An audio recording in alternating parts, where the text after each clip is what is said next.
السلام علیکم دوستو، بریکنگ نیوز میں خوش آمدید۔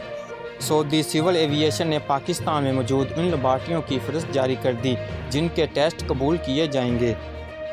کسی اور لیبارٹری کی رپورٹ ناقابل قبول ہوگی، اس لیے ویڈیو کو پورا دیکھیں اور اینڈ میں آپ کو ان لیبارٹریوں کے بارے میں بتاؤں گا جس کا سعودی عرب نے ذکر کیا ہے۔ سعودی حکومت کی جانب سے گلف کوآپریشن کونسل کے رکن ممالک کی شہریوں اور بین الاقوامی شہریوں کو جو وزٹ ویزا، ورک پرمٹ، اقامہ اور رہائش ویزا رکھتے ہیں ان کو سفر کرنے کی مکمل اجازت دے دی گئی ہے۔ البتہ یہ مسافر اسی صورت میں سعودی عرب کا سفر کر سکیں گے اگر ان کے پاس کرونا وائرس کی نیگیٹو رپورٹ ہوگی ہے جن کے ٹیسٹ قبول کیے جائیں گے۔ کراچی سے 4 لیبارٹریوں کے ٹیسٹ قبول کیے جائیں گے جن میں آغا خان سول ہسپتال، ڈیو ہسپتال اور انڈس ہسپتال کے لیبارٹریاں شامل ہیں۔ اسلام آباد کے قومی ادارہ صحت کی وائرولوجی لیب کی رپورٹ بھی قابل قبول ہوگی۔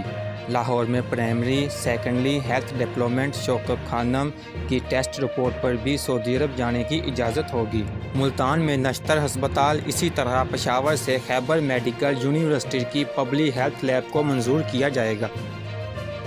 ایک اور شرائط یہ ہے کہ یہ رپورٹ سفر کے وقت جاری ہوئے ٹیسٹ 48 گھنٹوں سے زائد وقت نہ گزرا ہو۔